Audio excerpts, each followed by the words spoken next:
Hello friends, myself Sanjeev B. Naik, working as Assistant Professor in Department of Mechanical Engineering, Walchand Institute of Technology, Solapur. In this video I am explaining welded joints. At the end of the session, students will be able to classify welded joints and they will also able to select the proper joint according to the application.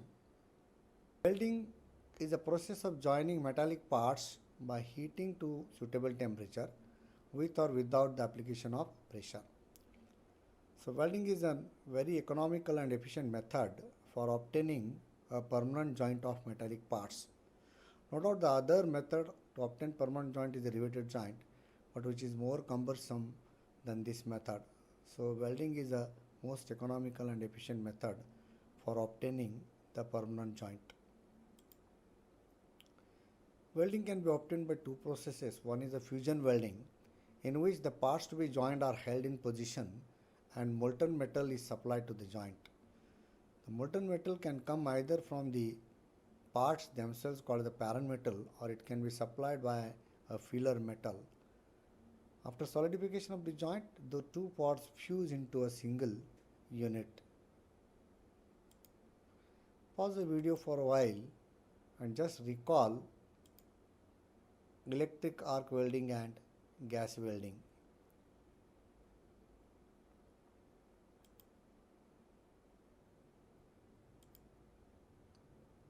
The another process of welding is the forge welding, in which the parts are heated to reach the plastic stage and the joint is produced by impact force. The impact force is produced either by a hand hammer or a press. Wrought iron or low carbon steel can be forge welded. However, this process has got very limited use in present times. It is used in the fabrication of wrought iron pipes. The welded joints are broadly classified into two groups, that is the butt joints and fillet joints. So this is a butt joint in which the two parts are lying in the same plane and they are connected at the end by a fillet butt weld as shown over here, and symbolically it is shown by this figure. So this is a butt joint which is produced to connect two parts at the ends by preparing the ends as a groove V over here, and molten metal is supplied to the joint and joint is prepared. So this is a butt joint. The various types of the butt joints which are used in practice are shown over here: a square butt joint, V butt joint, U butt joint, double V butt joint, etc. The application of these joints are depending upon the plate thickness as shown over here. Square butt joint is used when the thickness is less than 5 mm. V butt joint is used when the thickness is between 5 to 25 mm. U butt joint is used thickness is greater than 20 mm, and double V butt joint is used when thickness is greater than 30 mm. So according to the plate thickness and the reliability requirement, V butt joints are commonly used for pressure vessels as they are more reliable. The another type of joint is fillet weld.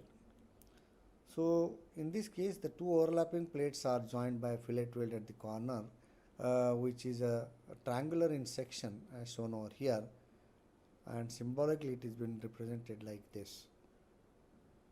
So further it is classified as a transverse fillet weld as shown over here, and it is a parallel fillet weld shown over here. In transverse fillet weld, the weld section is perpendicular to the load acting on the joint as shown over here. So it is a single transverse fillet weld, whereas one more transverse fillet weld, if it is this side, then it becomes a double transverse fillet weld.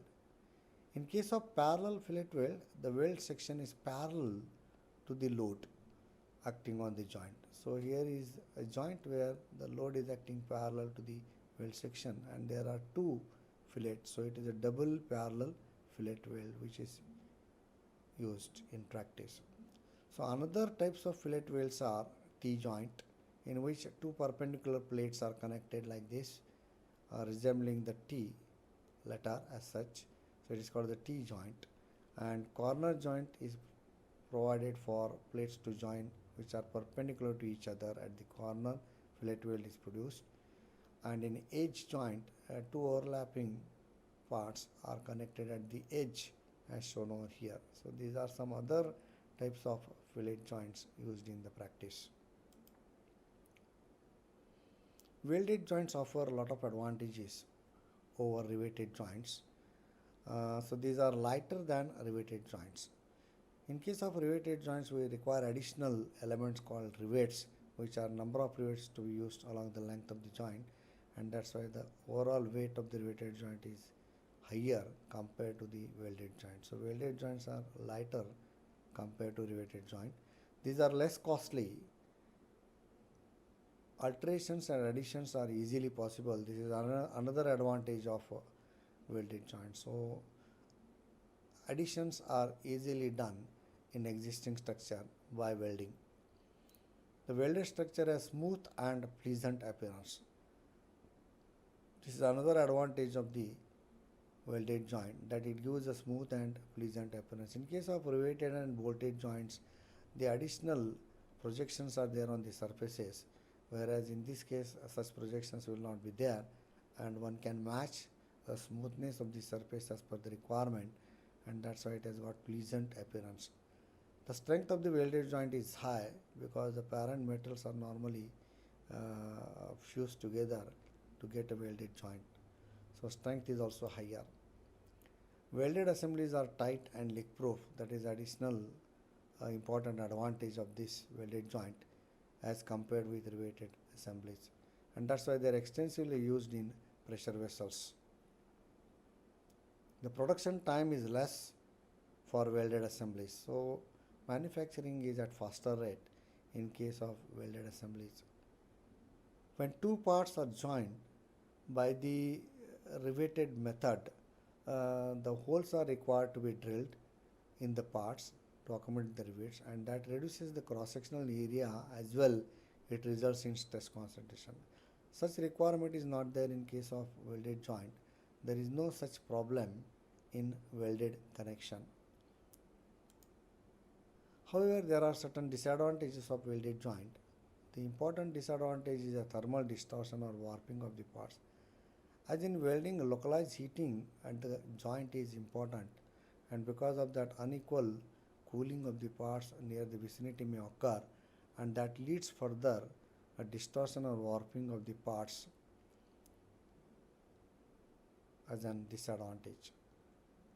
Vibration dampening is also poor. That is, resistance to vibration or vibration absorption capacity is very less in case of welded joints, and that's why they cannot be used as a structural element or structural requirement in case of vibrations are present or expected.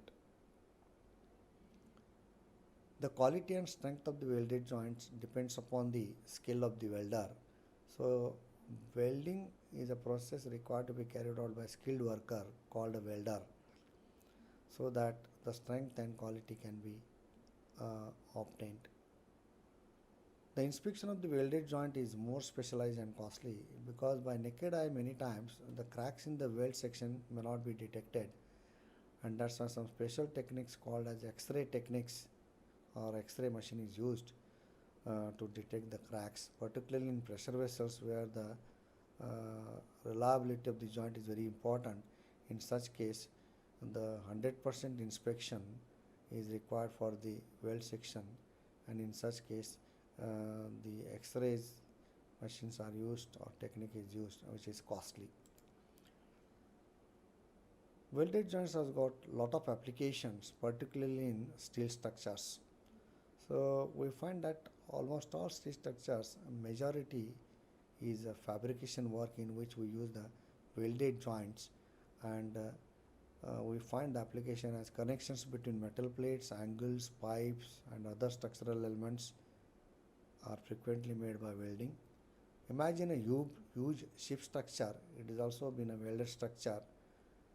Pressure vessels, particularly tanks of the boilers and tanks, these are been obtained by welded joints, particularly butt welded joints, and other steel structures like building, bridges, sheds, automobile bodies, railway wagons, machine trams, etc., or even in furniture, we use the welded joints. So application of welded joints is very large as an industrial application. So they are most popular type of permanent joints used in the industries. These are my references. Thank you.